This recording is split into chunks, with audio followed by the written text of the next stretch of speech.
కాస్త ఊక వేస్తుంది. అందుకే ఇల్లాలిది నిర్వహణ అనడానికి కారణం యజమాని అగ్నిహోత్రాన్ని కూడా ఆవిడే రక్షిస్తుంది. ఆవిడిది రక్షణ.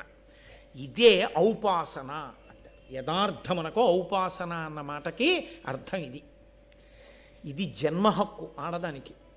ఈ అగ్నిహోత్రంలో ఊక వేసి రక్షిస్తూ అప్పుడప్పుడు అటొస్తూ ఇటొస్తూ అక్షతలు అందులో వేస్తూ ఉంటుంది. దీనికి పరమ ప్రసన్నుడవుతాడు అగ్నిహోత్రుడు. అగ్నిహోత్రాన్ని ఇలా ఆరాధించేటటువంటి అలవాటు ఉంది కాబట్టి ఆర్య శబ్దంతో పిలిచారు ఈ జాతిని. ఆర్య శబ్దం అందుకు వచ్చింది. ఈ అగ్నిహోత్రంలోంచి సరే ఆ అగ్నిహోత్రం ఎన్నిగా ఉంటుంది, ఎన్ని గుండాలుగా ఉంటుంది, అందులోంచి మళ్ళీ శ్రౌతాగ్నులు ఎలా తీస్తారు, త్రేతాగ్నులు ఎలా ఉంటాయి, దానికి గుండాలు ఎలా ఉంటాయి, రేపొద్దున్న యాగశాల కడితే యాగశాలలో గుండాలు ఎలా పెడతారు, అందులోకి అగ్ని ఎలా తీసుకొస్తారు, అదంతా మళ్ళీ ఆ హోత ఆ ధ్వరు ఇవన్నీ పెద్ద పెద్ద విషయాలు. వాటిని ఎప్పుడైనా ముచ్చటించుకునే అవకాశం ఉన్నప్పుడు వాటి గురించి మాట్లాడతాను. ఈ అగ్నిహోత్రం ఎప్పటి వరకు ఉండాలంటే యజమాని బ్రతికున్నంత కాలము ఉండాలి. ఇంటి యజమాని ఎంతకాలం ఉంటాడో అంతకాలము అగ్నిహోత్రం ఉండాలి. ఇంటి యజమాని ఊపిరి ఆగిపోయిన తర్వాత ఈ అగ్నిహోత్రాన్ని తీసుకెళ్ళి కట్టెల్లో పెట్టి ఆయన శరీరాన్ని కాలుస్తారు. ఆ అగ్నిహోత్రం ఆయన శరీరంతో పూర్తవుతుంది. లేదా ఆయన సన్యసిస్తే ఇంకా అగ్నిహోత్రం అక్కడతో ఆగిపోతుంది. ఎందుకంటే సన్యాసికి అగ్నితో సంబంధం లేదు కాబట్టి అప్పుడు అగ్నిని ముట్టుకోరు. కాబట్టి ఇప్పుడు ఇంటికి ఇల్లాలు అన్న మాట యొక్క ప్రధానమైన గొప్పతనం ఏమిటంటే ఐశ్వర్యము తనదిగా ఎలా ఉంచుకుంటుందో తెలుసా అండి? అగ్ని అనుగ్రహము చేత ఐశ్వర్యము కలుగుతుంది. ఆరోగ్యం భాస్కరాది చేత్, సూర్యభగవానుడి యొక్క అనుగ్రహం కలిగితే ఆరోగ్యం నిలబడుతుంది. అలాగే ఐశ్వర్యం దేనివల్ల నిలబడుతుంది అంటే మీరు అగ్నిహోత్రాన్ని ఎంత పవిత్రంగా చూస్తారో ఆ పవిత్రతని బట్టి మీ ఇంట్లో ఐశ్వర్యం నిలబడుతుంది. ఐశ్వర్యము అన్న మాటకు అర్థం ఏమిటో తెలుసా అండి? బ్యాంకు నిండా డబ్బు ఉండడం కాదు, మీ ఇంటికి వచ్చినవన్నీ మీరు కావాలనుకుంటే అనుభవించగలగడం. వైదికమైతే ఇంటికి బోలెడన్ని పళ్ళు వస్తాయి, ఒక్కటి తను తినకూడదు, తన భార్య తినకూడదు, ఇద్దరికీ షుగరు అంటే ఆ విషయంలో వాళ్ళిద్దరికీ ఐశ్వర్యం లేదు. ఒక ఐశ్వర్యం ఉంది, సంతోషంగా 10 మందికి ఇచ్చుకోవచ్చు. ఏడుస్తూ ఇస్తే వాళ్ళేదో దరిద్రం. సంతోషంగా ఇచ్చుకోవచ్చు తప్ప తను తినడానికి మాత్రం లేదు. ఓ 2 అరటిపళ్ళు అక్కడ మంచి సువాసన వస్తూ మిగలముగ్గి ఉన్నా ఒక్క ముక్క కూడా తను తినడానికి వీల్లేదు.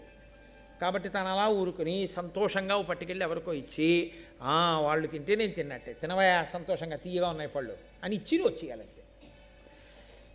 ఐశ్వర్యము అంటే కలిగి ఉండుట, కలిగిన దానిని అనుభవించుట. ద్రాపేయం ధస్సస్పతే దరిద్రం నీలలోహిత అంటుంది రుద్రం. రేపు అభిషేకం చేస్తారు కదా. కలిగి ఉండాలి, కలిగి ఉన్నదాన్ని అనుభవించగలగాలి. అనుభవించిన ఐశ్వర్యం ఎందుకంటే దరిద్రమే. అన్నీ ఉన్నాయి, ఏది తినకూడదు, ఒంట్లో గొట్టం పెట్టి ఎక్కించారు. ఏమిటి ఐశ్వర్యం? ఏమైనా ఉందా? ఈయన్ని చూడడానికి వచ్చిన వాళ్ళందరూ తింటున్నారు ఇంట్లో చక్కగా అన్నీ చేయించుకొని.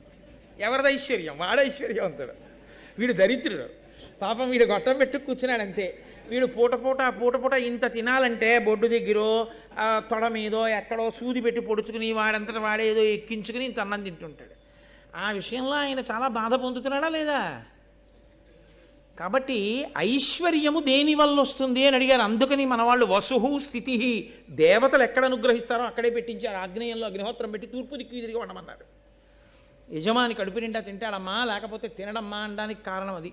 విశాల దృక్పథంతో మాట్లాడారు తప్ప ఏదో మౌఢ్యంతో మాట్లాడడం వాళ్ళ లక్షణం కాదు. 10 మంది బాగుండాలని మాట్లాడారు. ఎడం పక్కనే ఎందుకు నడవాలండి? చెప్పేవాడు ఎవడండి? నేను కుడి పక్కన నడుస్తానంటే నడు, కళ్ళు తెరిచి ఇంటెన్సివ్ కేర్ యూనిట్లో ఉంటావు అంతే. శాస్త్రం కూడా అంతే. శాసనాత్ శంసనాత్ ఇది శాస్త్రం. శాస్త్రం చెప్పింది నువ్వు నమ్మగలిగితే అభ్యున్నతిని పొందుతావు. శాస్త్రం నమ్మకం లేదు, నీ కర్మ. ఎవడేం చేస్తాడు దానికి?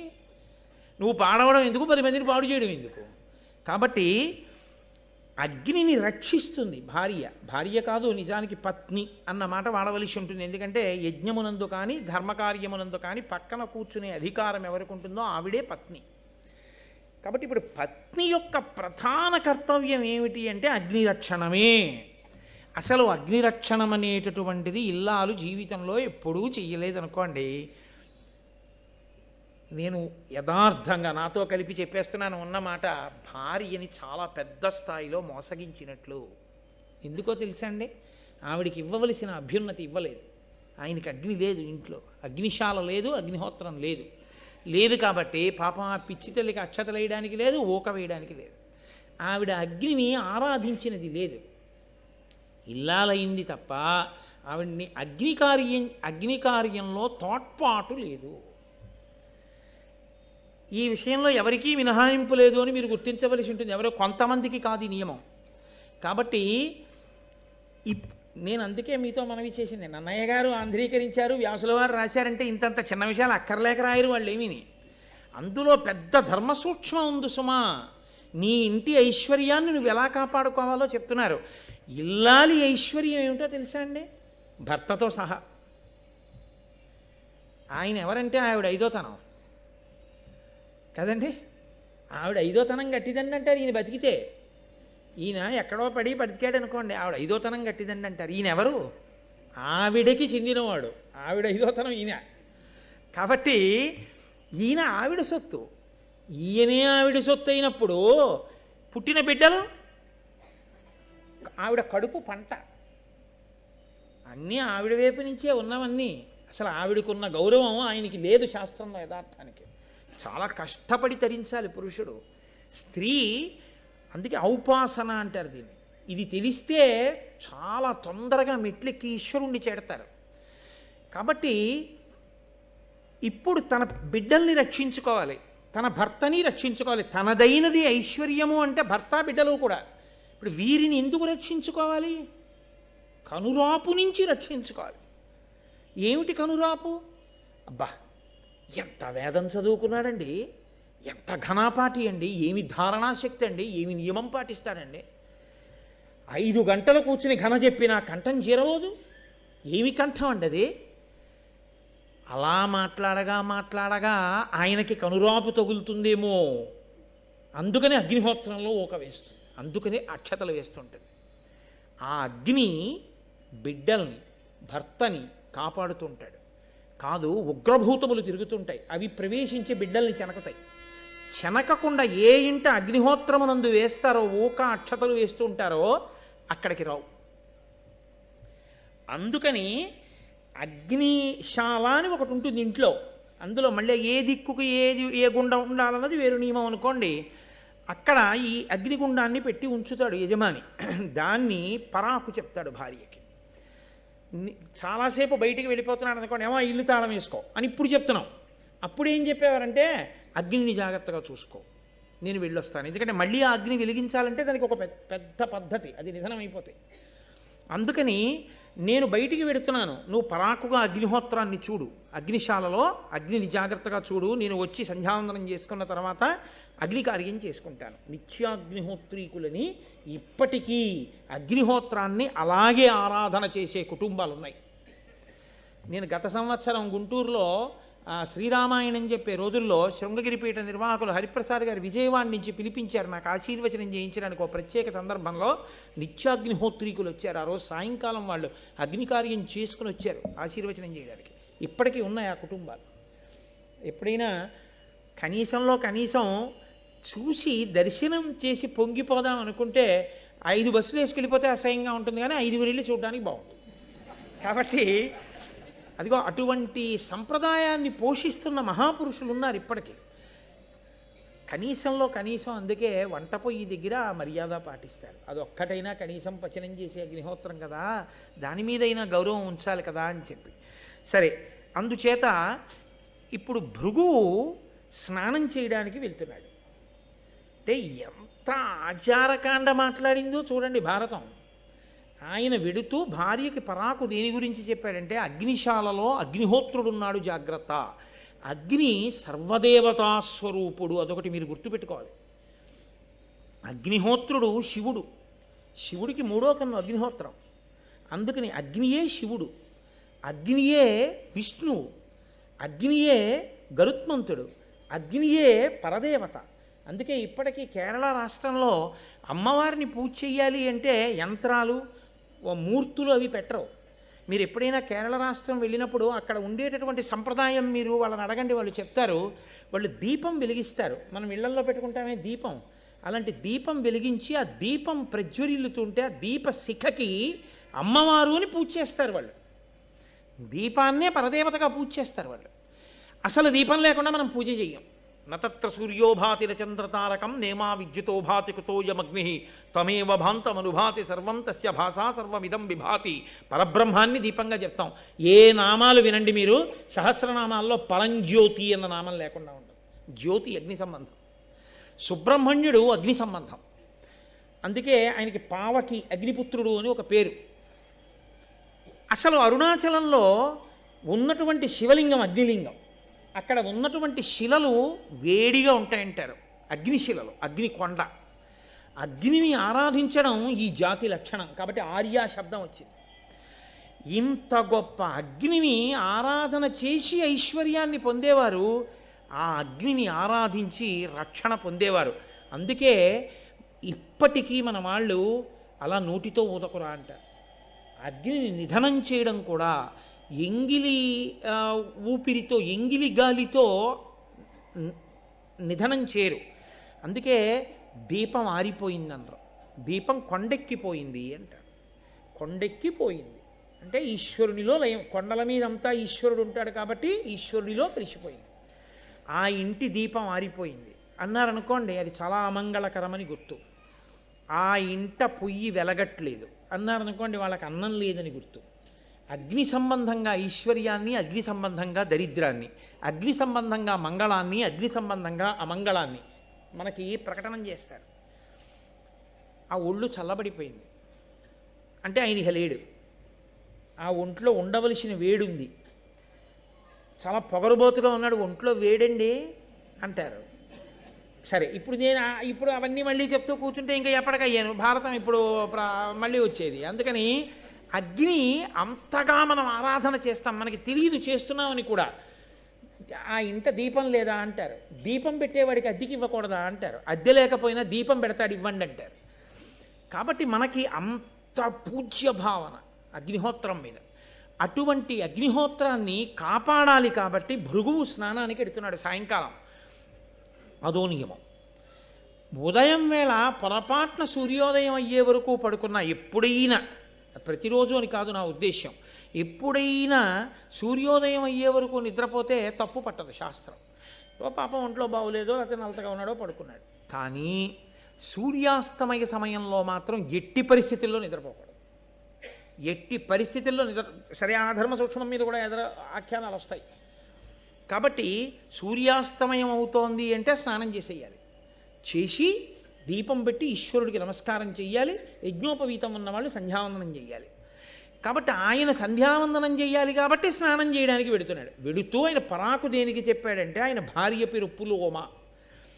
ఆవిడ్ని పిలిచి అగ్నిని జాగ్రత్తగా చూడు, నేను స్నానానికి వెడుతున్నాను అని చెప్పాడు. ఆవిడ అగ్నిని రక్షిస్తోంది. అగ్నిని రక్షించడం అంటే ఏం చేస్తారు?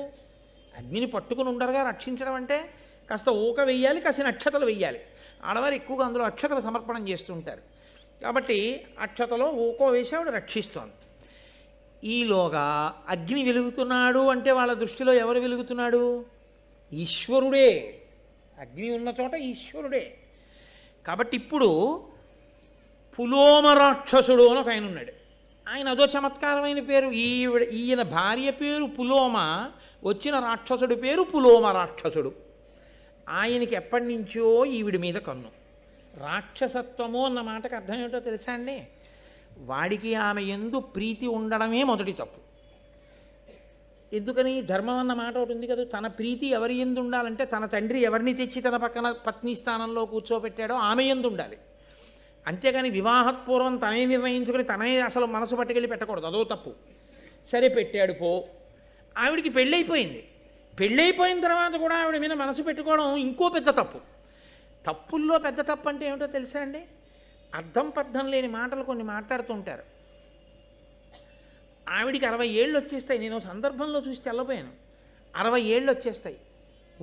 70 ఏళ్ల వాడు వచ్చి అంటాడు, దీన్ని నాకే ఇచ్చి చేద్దాం అనుకున్నారు చిన్నతనంలోనూ, కానీ దాన్ని వాడికి ఇచ్చారు మళ్ళీ అంటాడు. అదేంటది? 70 ఏళ్ళకి నువ్వు అనవలసిన మాట అది. అప్పుడు కూడా ఇంకా నీ వ్యామోహాన్ని నువ్వు గుర్తు చేసుకోవట్లేదు. ఏమిటి దొడ్డ నిన్ను అలా అంటాడు ఆయన అన్నారు. వాడి మొహం వాడు అలాగే మాట్లాడతాడు అంటుంది ఆవిడ. ఎంత అసహ్యంగా ఉంది ఆ మాట అసలు. అంటే సంస్కారం అనందు దోషం ఉందని గుర్తు. నేను యథార్థంగా విన్నాను, నా కర్మ కొద్దీ నాకే తగులుతాయో అని నేను. కాబట్టి ఇలాంటి సన్నివేశంలో ఆ పులోమ రాక్షసుడికి ఆ పులోమ మీద మనసు ఉండిపోయింది. భృగువు స్నానానికి వెళ్ళాడు, ఈయన గబగబా వచ్చాడంటే ఎప్పటి నుంచో వెతుకుతున్నాడు ఈవిడ ఎక్కడుందని. వాడు వచ్చాడు గబగబా. వచ్చి వాడికి అనుమానం వచ్చింది, ఈవిడేనా పులోమ? ఎందుకంటే ఆవిడే పులోమ కాదా తెలుసుకుని తన వ్యామోహ ప్రకటనం చేద్దామని. ఎవరిని అడగాలి? అక్కడ ఉన్నది అగ్నిహోత్రుడు ఉన్నాడు, ఆవిడుంది. ఇప్పుడు అగ్నిహోత్రుడు ఈశ్వరుడు అన్న భావన వాడికి కూడా ఉంటే ఆయన మాట్లాడతాడరా, పలుకుతాడరా, ఆయన దేవతరా అనుకుంటే ఆయన అడుగుతాడు కదండి. మీరు ఈ విషయం చాలా జాగ్రత్తగా గమనించాలి. ఆయన దేవత అన్న విషయంలో వాడికి అనుమానం లేదు కాబట్టి ఆయన్ని అడగాలి, ఈవిడైనా పులోమా అని. అలాగే అడిగాడు వాడు, ఈవిడ పులోమయేనా అని అడిగాడు. ఇప్పుడు అగ్నిహోత్రుడు సంకటంలో పడ్డాడు. ఏం ఆయనకి సంకటం ఎందుకని మీరంటారేమో.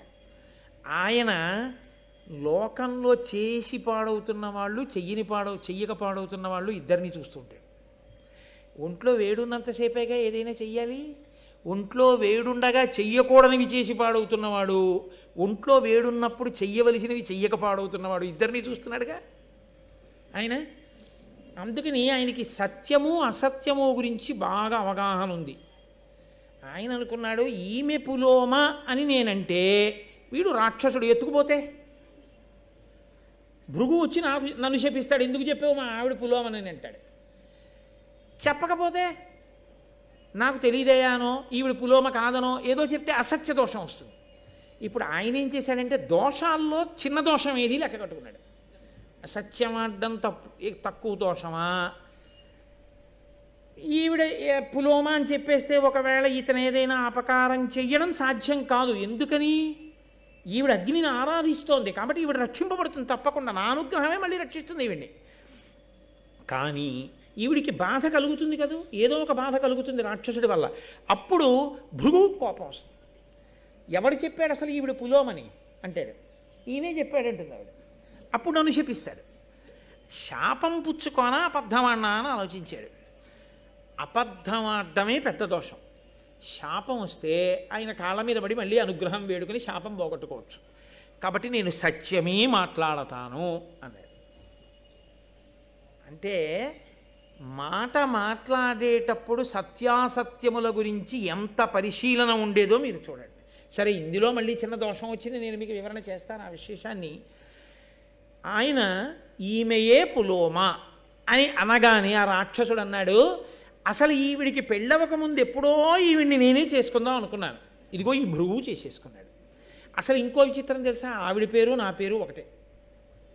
అదో విచిత్రంగా ఉంటుంది లోకంలో. ఏమిటో అలా పేర్లన్నీ ఒక్కలా పెడితే అందరూ ఒక్కలా అయిపోతారా? మా స్నేహితుడు ఉండేవాడు చిన్నతనంలో, అప్పాజీ, దాదాజీ, నేతాజీ, బాలాజీ, శివాజీ అనే 5 అన్నదమ్ములకి పేర్లు ఏమిటో అలా జీతో ఉండేవి. అలా అదో సంతోషం, కొంతమంది అలా పెట్టుకుంటూ ఉంటారు. అలా నా పేరు పులోమ రాక్షసుడు, ఈవిడ పేరు పులోమ. పెళ్లికి ముందు ఈవిడిని నేను చేసుకుందాం అనుకున్నాను, భృగువు చేసుకున్నాడు. అయితేనే తప్పే వచ్చింది, నేనే పట్టుకుపోతానని ఎత్తుకుపోతున్నాడు. ఎత్తుకుపోయేటప్పుడు తేలిగ్గా ఉంటుందని వాడు పంది రూపం తీసుకుని ఆవిడని ఎత్తుకుపోతున్నాడు. ఆవిడ కన్నీటి ధారతో ఏడుస్తూ ఉండగా, భర్త కోసం అరుస్తూ ఉండగా ఎత్తుకుపోయాడు. ఆవిడ్ని చాలా దూరం ఎత్తుకుపోతుంటే ఆవిడ నిండు గర్భిణి. ఆవిడ గర్భంలోంచి ఆ పంది ఎత్తుకుపోతున్న కుదుపులకి ఒక పిల్లవాడు జారి కింద పడిపోయాడు. ఆ కింద జారి పడిపోయాడు కాబట్టి ఆ పిల్లవాడికి చ్యవనుడు అని పేరు వచ్చింది. ఆ కింద పడిపోయిన పిల్లవాడు పరమతేజోస్వరూపుడై ప్రళయకాలపు అగ్నిహోత్రం ఎలా ఉంటుందో అలా ఎవడురా మా అమ్మకు అపరాధం చేసిన వాడు అని చూశాడు పులోమ రాక్షసుని వంక. వెంటనే వాడు బూడిదైపోయాడు. ఈవిడ పిల్లవాడిని చంకనేసుకుని మళ్ళీ అంత దూరం నుంచి నడుచుకుంటూ ఇంటికి వచ్చింది. ఈలోగా ఈవిడ్ని ఎత్తుకుపోతున్నప్పుడు ఏడిచింది కదూ. మహాపతివ్రత కంటి వెంట పడినటువంటి నీటి బిందువులు ఒక పెద్ద నదిగా మారిపోయి ప్రవహించాయి. అదేం సామాన్యమైనటువంటి విషయమా? ఇప్పుడు ఈ నది ఒక పతివ్రత కంటి ధార చేత వచ్చిందని దీనికి పేరెవరు పెట్టాలన్నారు. అయ్యి బాబోయ్ మనకి ఎందుకని బ్రహ్మగారిని అడిగారు. ఆయన అన్నాడు దీనికి వధూసరా అని నామకరణం చేస్తున్నాను అన్నాడు. ఆ నదికి వధూసరా అని పేరు వచ్చింది. ఇప్పుడు అంటే ఒక ఒడ్డు గింజ బోలెడ ఒక్క కంకులో ఇన్ని ధాన్యం ఇచ్చినట్టు మహాపతివ్రతల ఒక్క సీతమ్మ తల్లి కంటి నిప్పు కణిక నీటి బిందువు లంకని కాల్చలేదండి. దాని శక్తి అలా ఉంటుంది. ఇప్పుడు ఆవిడ తిరిగి వచ్చింది, స్నానం చేసి భృగు వచ్చాడు. భృగువు స్నానానికి వెళ్ళి వచ్చే లోపల ఈ అలరంతా అయిపోయింది. ఇప్పుడు ఆవిడ చంకన బిడ్డను పట్టుకుని నించుంది, ఏడుస్తూ ఉంది, డస్సిపోయింది. ఎర్రగా పిల్లాడున్నాడు. ఈ బిడ్డడు ఎవరన్నాడు? శవనుడు మన కొడుకే. ఎప్పుడు పుట్టాడన్నాడు? ఇప్పుడే పందెత్తుకుపోతుంటే జారిపడ్డాడన్నాడు. పందెత్తుకుపోవడం ఏమిటి అన్నాడు. అంటే ఇదిగో పులోమ రాక్షసుడు అన్నవాడు వచ్చాడు, ఈమె పులోమయేనా అని అడిగాడు. అడిగితే ఈమెయే పులోమ అని తెలియగానే నన్ను ఎత్తుకుపోయాడు. ఈ పిల్లవాడు జారిపడ్డాడు, పడుతూనే కోపంగా చూశాడు, వాడు బూడిదైపోయాడు. ఆ పిల్లవాడి తేజస్సు అటువంటిది, అగ్నిని ఆరాధించినటువంటి ఫలితం. కాబట్టి ఆ పిల్లవాడి చేత రక్షింపబడ్డాను, ఇదిగో పిల్లాడిని ఎత్తుకొచ్చానయ్యా అంది. చాలా సంతోషించన్నాడు. అసలు నువ్వు పులోమా అని చెప్పిన వాడెవరు అని. ఈయనే ఆవిడ అగ్నిహోత్రుడిని చూపించాడు. వెంటనే ఆయన అగ్నివంక చూసన్నాడు. రోజు నేతన్నం హవిస్సులు ఇస్తుంటే, చక్కగా అక్షతలు ఊక ఇలాంటివి వేసి రక్షిస్తుంటే అన్నీ తిని నీకు కొవ్వు పట్టి ఇలాంటి మాటలు చెప్పావు, కాబట్టి అన్నీ తినడం నీకు అలవాటు గాక అన్నాడు. అన్నీ తింటావు ఇవాళ నుంచి, అది ఇది కాదు, ఏదైనా తినేస్తాం అనేటప్పటికి ఇప్పుడు ఆయన హడిలిపోయాడు. ఇది ఎక్కడ కూడా నన్ను ఏదో శాపం ఇస్తాడని నేను అనుకున్నాను, అన్నీ తినేయమన్నాడు నన్ను ఇప్పుడు. కాబట్టి ఇప్పుడు తినకూడదు అన్నది ఏం లేవు నా దగ్గర. అన్నీ తినడం అంటే ఎంత బాధాకరమైన విషయం అండి. శవం దగ్గర నుంచి ఆయనలో పడయ్యాలే కానీ ఆయన కాల్చనిది అన్నది ఉండకూడదు లోపల. అన్నీ తినాలి. అన్నీ తినడం అనేటటువంటి విషయం అంత తేలికని మీరు అనుకోకండి. మనమే ఒక వంకాయనే ఇంకోలా వండితే అబ్బా అలా వండితే నేను తిన్నంట. అలాంటిది అగ్నిహోత్రుడు అన్నీ తినే, పైగా ఆయన సద్బ్రాహ్మణుడు. మీరు ఎప్పుడైనా అగ్నిహోత్రుని యొక్క మూర్తిని చూశారో లేదో నాకు తెలియదు. ఆయన చాలా చమత్కారంగా ఉంటాడు. 7 నాలుకలతో ఉంటాడు.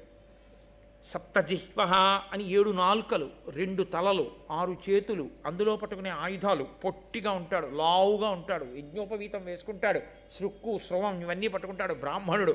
ఆయన మూర్తి ఎప్పుడన్నా మీరు చూశారో లేదో చాలా గొప్పగా ఉంటాడు అగ్నిహోత్రుడు. వైదిక సంస్కృతికి చిహ్నం కింద ఉంటాడు ఆయన.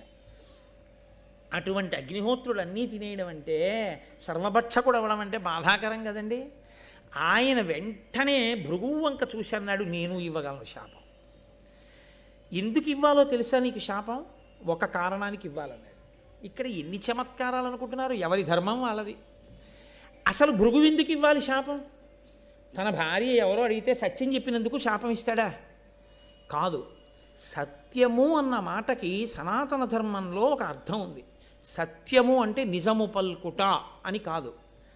అలా చెప్పే మిగిలిన విశ్వాసములలో చాలా ఇబ్బందులు వచ్చాయి. ఇప్పుడు నేను దాని గురించి మాట్లాడను. కానీ సత్యము చెప్పుట అంటే కేవలము నిజము చెప్పుట అని అర్థం కాదు. సత్యము చెప్పుట అన్న మాటకు అర్థమైతే తెలుసా అండి? సత్యం బ్రూయాత్ ప్రియం బ్రూయాత్ న బ్రూయాత్ సత్యమప్రియం. మనుష్య సహజమైనటువంటి ప్రేమ చేత అత్యంత అమాయకంగా భయంతో ఉన్నటువంటి ఒక ప్రాణి యొక్క గౌరవాన్ని కానీ, ప్రాణికి కలగబోయే దుఃఖాన్ని కానీ, ప్రాణికి కలగబోయేటటువంటి ఇబ్బందిని కానీ దృష్టిలో పెట్టుకుని రక్షించుట కొరకు ఆ సమయంలో నిజానికి బదులు అబద్ధం చెప్పిన శాస్త్రం దాన్ని సత్యంగానే వేసుకుంటుంది. అంటే మాకేమీ సరిగా అర్థం కాలేదు నీ మాట ఏమిటో అని మీరు అంటారు. నేను మీకు ఒక ఉదాహరణ చెప్పాలి అంటే, నేను ఒక అరుగు మీద కూర్చున్నాను అనుకోండి, ఒక గోవు పరిగెత్తుకుంటూ అలా వెళ్ళిపోయి మా ఇంటి పెరట్లోకి వెళ్ళిపోయి బిక్కు బిక్కు బిక్కు బిక్కుమంటూ ఆవుల మందలో కలిసిపోయి ఎక్కడో గడ్డివాంసాటికి వెళ్ళి నిలబడింది. అటుగా ఆవుని పట్టుకుని చంపేద్దామనుకున్నటువంటి కసాయి వాళ్ళు వచ్చారు. పంతులు గారు, ఆవు ఏదైనా ఇలా వెళ్ళిందా అని అడిగారు. ఇప్పుడు ఆవు ఇలా వెళ్ళింది అన్నీ సత్యం చెప్పాను అనుకోండి, వాళ్ళు ఆవుని తీసుకెళ్ళిపోయి చంపేస్తారు. ఒక గోవు ప్రాణములు నిలబెట్టడమా, ఒక అబద్ధం ఆడి గోవు ప్రాణం నిలబెట్టడమా అన్న విషయంలో గోవు ఇలా వెళ్ళలేదు అని నేను చూసి కూడా చెప్పాను అనుకోండి, అప్పుడు నేను అబద్ధమాడాను అన్న దోషాన్ని నా ఖాతాలో వెయ్యరు అని వేదం చెప్తోంది. ఎందుకు వెయ్యరో తెలుసా అండి? ఒక పెద్ద సత్యాన్ని రక్షించడం కోసం ఒక చిన్న అసత్యాన్ని పలికితే అది అసత్యంలోకి రాదు. కానీ అలాగని అన్వయం చేసేసుకుని అన్ని ధర్మం అని చెప్పి అసత్యాలు ఆడకూడదు. పెద్ద ధర్మాన్ని నిలబెట్టడానికి చిన్న అసత్యాన్ని ఆడినా అది దోషము కిందకి రాదు, సత్యమే అవుతుంది. అయినప్పుడు ఈమె పులోమా అని చెప్తే నిండు గర్భిణి అయినటువంటి ఆవిడ్ని రాక్షసుడు అపహరించి తీసుకెడితే భర్త భృగువు దగ్గర లేడు, ఎంత ఉపద్రవం వస్తుంది ఆవిడికి. అప్పుడు అగ్నిహోత్రుడు చెప్పవలసింది సత్యమా, ఈమె పులోమ కాదు అని ఒక మాట చెప్తే, ఒక స్త్రీ భృగువు యొక్క భార్య మహాపతివ్రత నిండు చూలాలు, ఆమె మానాన్ని గౌరవాన్ని రక్షించినటువంటి ప్రయోజనం చేత అగ్నిహోత్రుడు సత్యమే పలికినవాడై ఉండేవాడు. అగ్నిహోత్రుడు సత్యము పలుకుతున్నాననుకుని సత్యము యొక్క పరిధిని దాటిపోయాడు. అది అక్కడ ధార్మికమైనటువంటి దోషం, అందుకు ఇచ్చాడు శాపవాక్కు. కాబట్టి ఇప్పుడు భృగువు ఇచ్చిన దాంట్లో దోషం లేదు, కానీ భృగువు ఇచ్చినటువంటి శాపవాక్కునందు దోషం చెయ్యని వాళ్ళు వచ్చి పడిపోయారు, లోకమంతా వచ్చి పడిపోయింది. ఎలా పడిపోయిందో తెలుసా అండి? నీవు అన్నీ తిను అన్నాడు కదా, ఇప్పుడు ఆయన అన్నీ తినడం మొదలెట్టాడు అనుకోండి, ఆయన అశుచి అవుతాడు. అందులోకి పట్టుకెళ్ళి మీరు అశుద్ధం పడేసినా కాలవలసిందే. ఇప్పుడు అగ్నిహోత్రుడే తిన్నాడు, అగ్నిహోత్రుడు అలా అన్నీ తినేస్తుంటే ఆయన అశుచి అయిపోతాడు. నిన్ననేగా మీరు విన్నారు, అమృతం తాగినా ఆచమనం చేయవలసి వచ్చింది. ఇంకా అశుద్ధం తినవాడు ఆచమనం చెయ్యొద్దు. అగ్నిహోత్రుడు అన్నీ తింటుంటే అశుచి అవుతాడు. అశుచి అయితే అన్ని చోట్ల ఎక్కడ ఏం కాలుస్తున్నాడో ఎవరికీ తెలియదు. మీరు ఇక్కడ చేస్తున్నటువంటి యజ్ఞం నిష్ఫలమైపోతుంది. ఎందుకైపోతుంది? మీరు అగ్నిముఖత ఇచ్చినవి పుచ్చుకోవడానికి ఆయనకి అధికారం లేదు. ఎందుకనంటే ఆయన అశుచిగా ఉన్నాడు. అశుచిగా ఉన్నవాడు పుచ్చుకున్నాడు కాబట్టి ఇప్పుడు దేవతలకు అన్నం దొరకదు. ఇది పరమేశ్వరుడు పెట్టిన వ్యవస్థ. ఇది ఎంత చమత్కారంగా ఉంటుందంటే, ప్రభుత్వం మనకి జీతం ఇస్తుంది, ప్రభుత్వం మన దగ్గర నుంచి పన్ను కట్టించుకుంటుంది. పన్ను కట్టించుకున్న ప్రభుత్వం ఇంకొంతమందికి గ్రంథాలయాలు పెడుతుంది, హాస్పిటల్స్ పెడుతుంది, కారాగారాలు పెడుతుంది, దొంగల్ని తీసుకెళ్ళి అందులో పెడుతుంది, పుస్తకాలు చదువుకునే వాళ్ళని వెళ్ళి ఇందులో చదువుకోమంటుంది, కొంతగా ఉద్యోగాలు ఇస్తుంది, ఉద్యోగాలు ఇచ్చి జీతాలు ఇస్తుంది, జీతాలు ఇచ్చి పన్నులు కట్టించుకుంటుంది.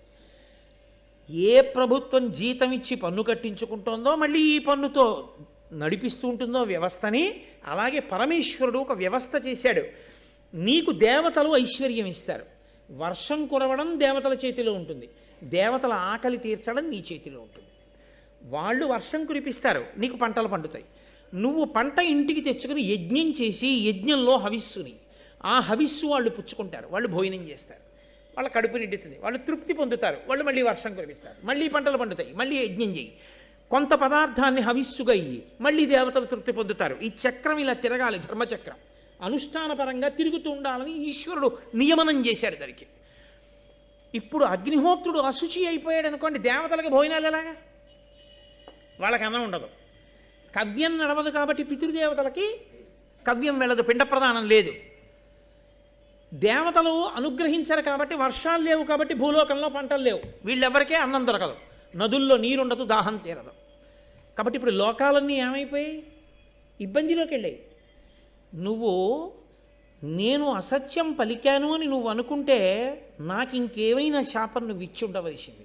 ఇప్పుడు నువ్వు అన్న మాట వల్ల ఏమైందో తెలుసా? మొత్తం లోకముల యొక్క వ్యవస్థ అంతా ఆగిపోయింది. నేను అసత్యం పలికానన్నావు, నువ్వు కోపంతో తొందరపడ్డావు, తొందరపడి నా మీద విడిచిపెట్టిన వాక్కుకి మొత్తం లోకముల యొక్క స్థితి అంతా కూడా నిలబడిపోయింది. కోపం వల్ల వచ్చేటటువంటి ఉపద్రవాలు ఎలా ఉంటాయో చూడండి.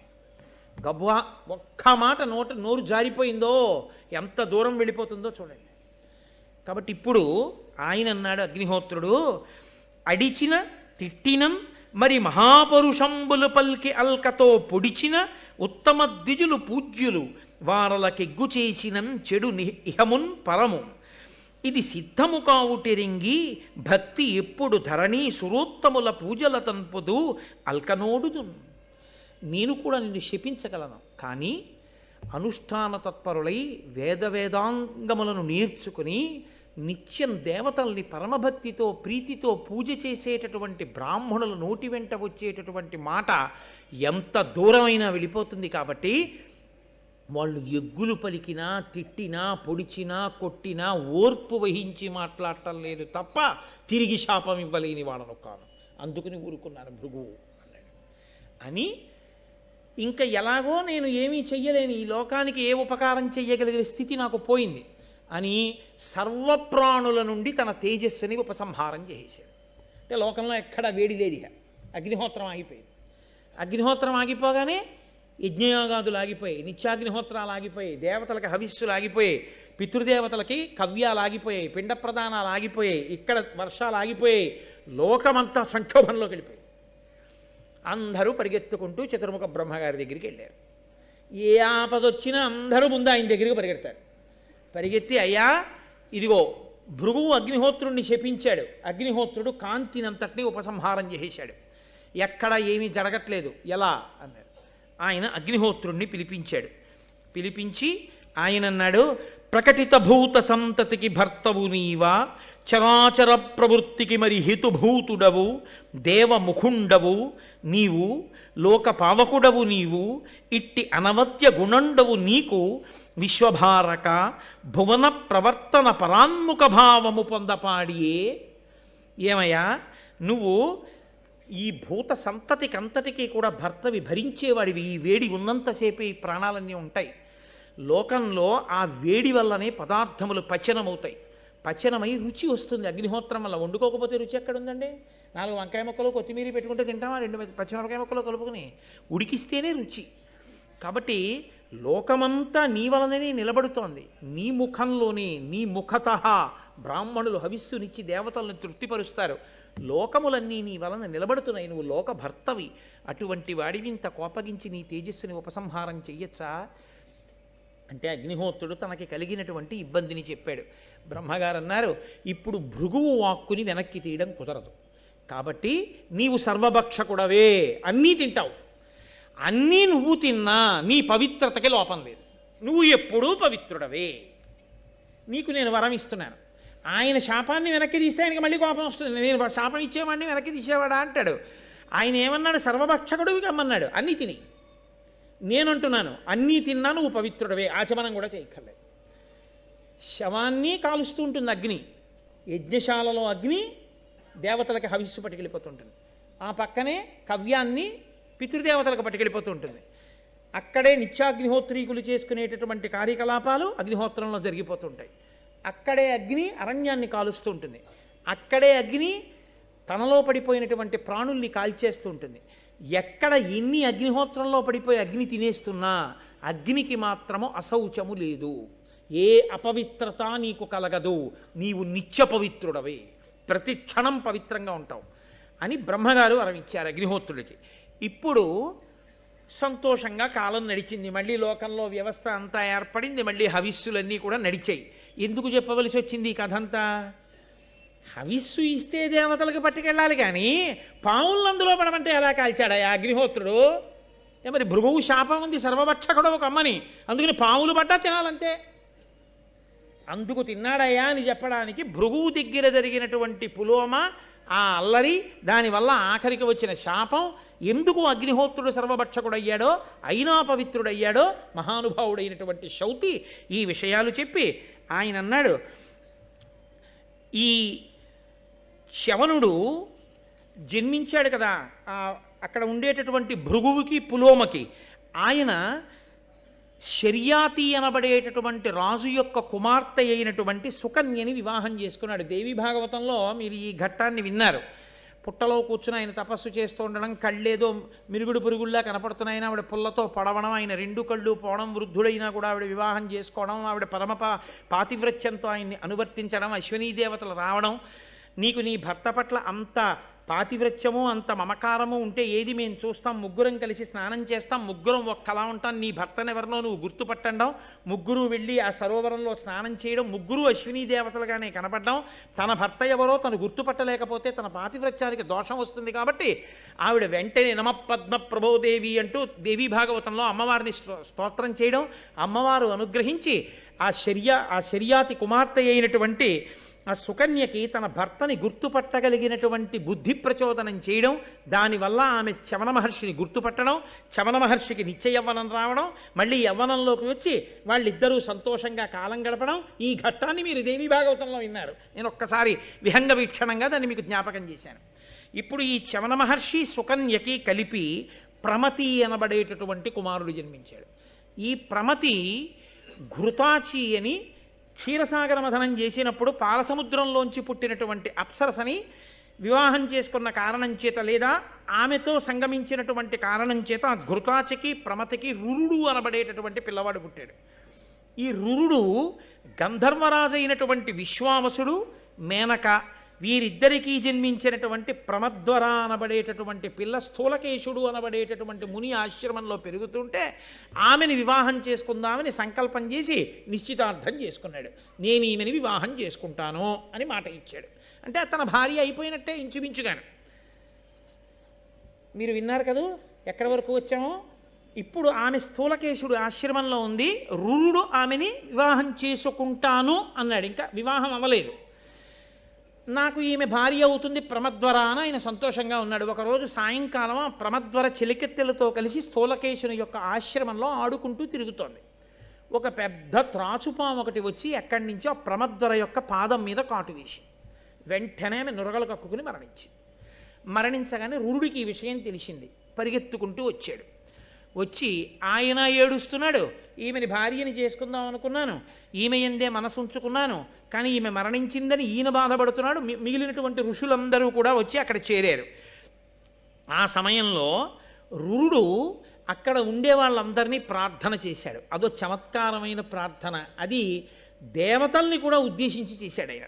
ఆయన అన్నాడు, అలయకయేన దేవ యజనాధ్యయన వ్రత పుణ్యకర్మముల్ సలుపుదునేని ఏన గురు సద్విజభక్తుడనేని ఏన యత్యలఘు తపస్వినేని దివిజాధిప భూసురులారా మన్మనో నిలయకు ఈ ప్రమద్వరకు నిర్విషమయ్యడు నేడు మీదయన్. నేను గురువుల్ని చాలా జాగ్రత్తగా సేవించిన వాడనైతే, హోమాలు చేసిన వాడనైతే, యజ్ఞయాగాది క్రతువులు చేసి ఉంటే, తపస్సు చేసి ఉంటే, పుణ్యకర్మలు చేసి ఉంటే, నేను గురువు పట్ల భక్తి కలిగిన వాడనైతే ఈమె తిరిగి బ్రతుకుగాక అన్నాడు. అని ఆయన అన్నాడు, అపరిమితాజ్ఞ చేసియు మహాపురుషుల్ విషతత్వ సంహితా నిపుడులు మంత్రతంత్రములు నేర్చి విధించియు దీనికిన్ విషవ్యపగతమైన జీవమిది వచ్చును పాయము చెయ్యరొక్కో వ్యపగతమైన జీవమిది వచ్చును పాయము చెయ్యరొక్కో నా తపము ఫలంబు అధ్యయన దాన ఫలంబులు ఇత్తు వారికిన్. ఎవరైనా విషం శరీరంలోకి ఎక్కిన దాన్ని మళ్ళీ వెనక్కి తీసేయగలిగినటువంటి మంత్రతంత్రములు నేర్చిన వారుంటే, ఈ ప్రమద్వర శరీరంలోకి ఎక్కినటువంటి పాము విషాన్ని వెనక్కి తీసేస్తే మంత్రశక్తితో, వాళ్ళకి నేను చేసిన అధ్యయన ఫలాన్ని, తపోఫలాన్ని, గురువులను సేవించిన ఫలాన్నంతటినీ ధారపోసేస్తాను అని ఏడుస్తున్నాడు. ఈ రురుడు ఏడుస్తున్న ఏడుపు విని ఆకాశంలో వెళ్ళిపోతున్న ఒక దేవదూత అన్నాడు, ఇంత చదువుకున్నావు, అంత ఏడుస్తున్నావే, ఒకసారి శరీరాన్ని ప్రాణి విడిచిపెట్టేస్తే చేసుకున్న కర్మ ఫలితంగా అలా విడిచిపెట్టేస్తారు అకారణంగా అకాలంగా విడిచిపెట్టేస్తే మళ్ళీ వెనక్కి వస్తారా? రారు. కానీ నిన్ను చూస్తే నాకు జాలేస్తోంది. ఇంత ఏడుస్తున్నావు కాబట్టి నీకు నేను ఒక ప్రత్యేకమైనటువంటి మినహాయింపిస్తున్నాను. నీకు ఎంత ఆయుప్రమాణం ఉన్నదో, ఎంతకాలము నీకు ఆయుర్దాయం ఉందో అందులో సగభాగం నువ్వు ఈ ప్రమద్వరకి ధారపోస్తే ఈమె బతుకుతుంది. అప్పుడు ఇద్దరూ కలిసి జీవితం గడుపుతురుగానన్నాడు. ఆ ప్రమద్వరకి ఆయన తన ఆయుర్దాయంలో సగభాగాన్ని ధారపోశాడు. ధారపోస్తే ప్రమద్వర లేచి కూర్చుంది. ఆయన రురుడు ప్రమద్వరని వివాహం చేసుకున్నాడు. ఇద్దరూ సంతోషంగా కాలం గడుపుతున్నారు. అప్పటి నుంచి రురుడు ఒక పని చేస్తూ ఉండడం మొదలుపెట్టాడు. ఏమిటా పని అంటే, ఈయన ప్రతిరోజు చేత్తో ఒక లావు కర్ర ఒకటి పట్టుకునేవాడు. పట్టుకుని వెడుతూ ఆయన పని ఏంటంటే, పొట్ట ఎక్కడన్నా కనపడితే దాన్ని తవ్వేసేవాడు. తవ్వేసి అందులో కనపడ్డ పాములన్నీ చంపేసేవాడు. పాము అన్నది కనపడితే చాలా చంపకుండా మాత్రం వెళ్ళేవాడు కాదు. కనీసం రోజు తనకి తనంత తాను దొరకకపోతే ఎక్కడో అక్కడ పుట్ట దగ్గరికి వెళ్ళి వెతికి చంపుతుండేవాడు. అదో అలవాటుగా పెట్టుకున్నాడు. ఎందుకని? తన భార్యని ఎప్పుడో పాము కరిచింది. అది క్రోధం. ఎంత చిత్రంగా లోపల క్రోధములు ఉండిపోతాయో చూడండి అని క్రోధం పెట్టేసుకున్నాడు. పెట్టుకుని అదే పనిగా పావులు చంపుతున్నాడు. ఒక రోజున విషం లేని పావుదో దరిద్రం దానికి. పావుకి విషం ఉంటే ఏదో పట్టుకున్న దాన్ని కరిచేస్తే అది చచ్చిపోతే అది తినేస్తుంది. పావుకి విషం లేకపోతే వచ్చే ప్రమాదం ఏమిటో తెలుసా అండి? దానికి దొరికింది చావదు, దాన్ని ఇది మింగలేదు. ఎందుకంటే నవిలి తినడానికి దానికి దంతాలు ఉండవు. అది వెళ్ళి ఒక కప్పనట్టుకుంది అనుకోండి, దాని కూరల్లో విషం ఉంటే ఓ 2 నిమిషాలు గిలగిలా తన్నుకుని ఆ కప్ప చచ్చిపోతుంది. చచ్చిపోతే అది మెల్లమెల్లగా మెల్లమెల్లగా మింగుతుంది. విషం లేని పాము అనుకోండి, దానికి వచ్చే బాధ ఏమిటో తెలుసా అండి? అరగంట సేపు పట్టుకుని ఆ కప్ప చావదు. అది తప్పించుకుందామని గిలగిల కొట్టుకుంటూనే ఉంటుంది.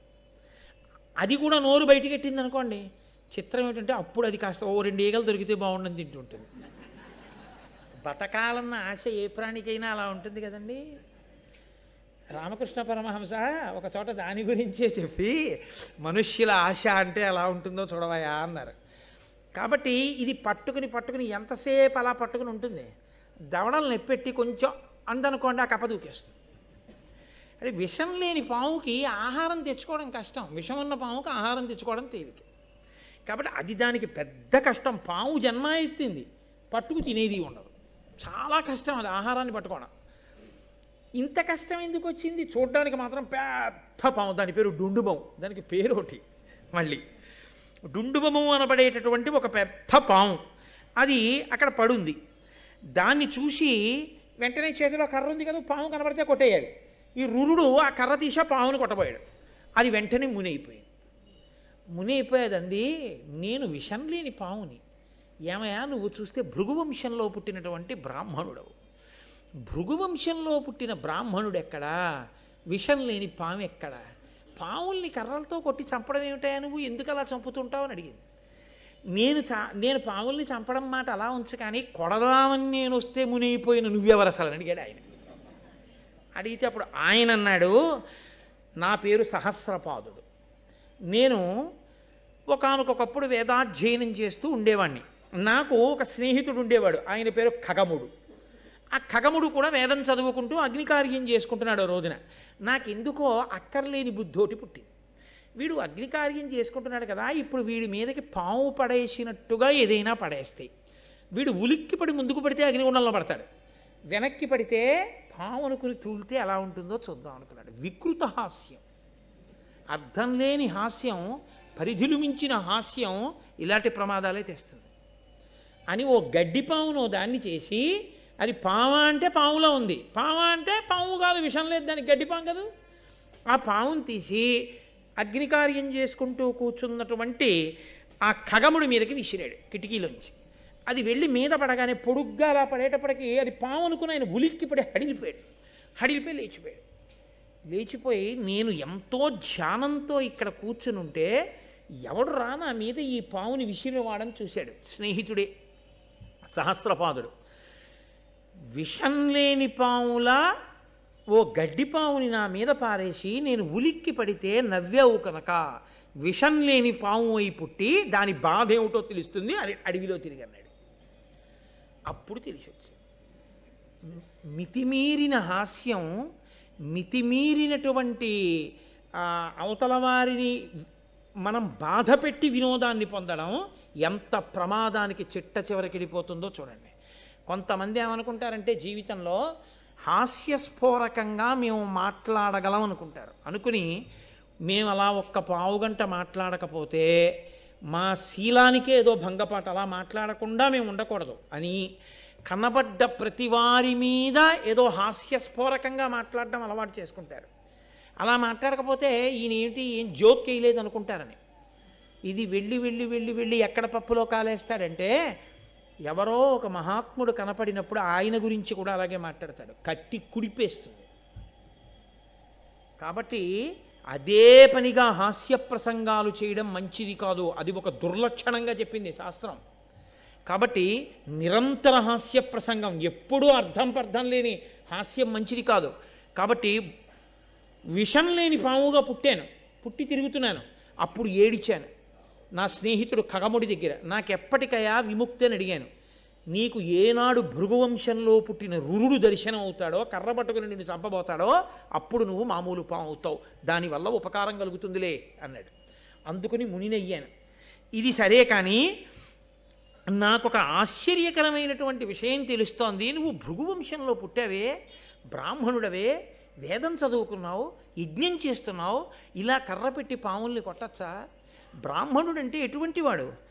భూనుత కీర్తి బ్రాహ్మణుడు పుట్టుడు తోడన పుట్టు ఉత్తమ జ్ఞానము సర్వభూత హిత సంహిత బుద్ధియు చిత్తశాంతియున్ మాన మద ప్రహాణము సమత్వము సంతత వేద విద్యానుష్ఠానము సత్యవాక్యము దృఢవ్రతమున్ గురుణాపరత్వమున్.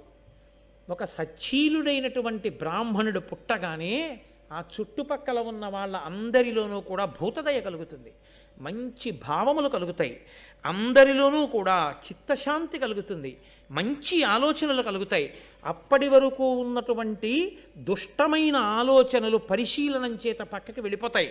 తమని తాము పరిశీలించుకుని చెడు లక్షణములను విడిచిపెట్టగలిగినటువంటి స్థితి బ్రాహ్మణ వాక్కు వలన వస్తుంది. అందరినీ సమానంగా చూసేటటువంటి బుద్ధి కలుగుతుంది. అటువంటిది ఒక బ్రాహ్మణుని వలన సంభవిస్తుందని, బ్రాహ్మణులు అలా బ్రతకాలని శాస్త్రాలు చెప్తున్నాయి. నువ్వేమయ్యా కనపడ్డ పావులన్నీ చంపుతూ హింస చేస్తున్నావు, ఇలా చెయ్యొచ్చా? ఇప్పటికైనా ఈ బుద్ధిమానం. ఏదో కర్మవశం నీ భార్యని కరిచింది, అయిపోయింది, బ్రతికించుకున్నావు, అక్కడతో దాన్ని విడిచిపెట్టాలి. అంతేకాని కనపడ్డ పావులన్నీ చంపుకుంటూ వెడితే నువ్వు చేసిన ఈ హింస నిన్ను కట్టి కొడపదా? తప్పు, బ్రాహ్మణుడవు, ఇక ఈ హింస చెయ్యకు అంటూ ఆయన అన్నాడు. నీ తండ్రికి శిష్యుడైనటువంటి ఆస్తిక మహర్షి ఒకానొకప్పుడు జనమేజయుడు చేసినటువంటి సర్పయాగాన్నే ఆపాడు. నీ తండ్రికి శిష్యుడైనటువంటి ఆస్తికుడు జనమేజయుడి సర్పయాగాన్ని ఆపాడే, అటువంటి వంశంలో పుట్టిన నువ్వు పావుల్ని చంపడానికి సిగ్గుగా లేదా అన్నాడు. అయ్యా నాకు బుద్ధి వచ్చింది, ఇంకా నేను చంపను అన్నాడు. అనగానే ఎక్కడ చెప్తున్నాడు ఈ కథ? నైమిషారణ్యంలో. వాళ్ళన్నారు, ఇక్కడ వరకు బాగుంది, రురుడి వరకు చెప్పావు. రురుడి తండ్రి యొక్క శిష్యుడు ఆస్తికుడు జనమేజయుడి సర్పయాగాన్ని ఎందుకు ఆపాడో, అలా ఎందుకు జరిగింది అది చెప్పు.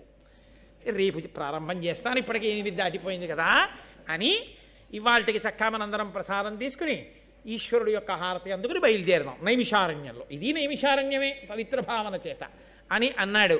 నేను మంగళం చెప్పిన తర్వాత మీతో చాలా ఒక ప్రధానమైన విషయాన్ని 1-2 నిమిషాలు ముచ్చటిస్తాను, దయచేసి అలాగే కూర్చుని ఉండండి. మంగళాశాసనపరై మదాచార్య పురోగమై సర్వైశ్చ పూర్వైరాచార్యై సత్కృతాయాస్తు మంగళం. మంగళం కోసలేంద్రాయ మహనీయ గుణాత్మనే చక్రవర్తి తనూజాయ సార్వభౌమాయ మంగళం. ఉమాకాంతాయ కాంతాయ కామితార్థప్రదాయినే శ్రీగిరీశాయ దేవాయ మలినాథాయ మంగళం. కరచరణకృతం వా కర్మవాక్కాయజం వా శ్రవణనైనజం వా మానసం వాపరాధం విహితం వా సర్వమేత్తక్షమస్వా శివ శివ కరుణాబ్ధే శ్రీ మహాదేవ శంభో. సర్వం శ్రీ ఉమామహేశ్వర పరబ్రహ్మార్పణమస్తు. స్వస్తి.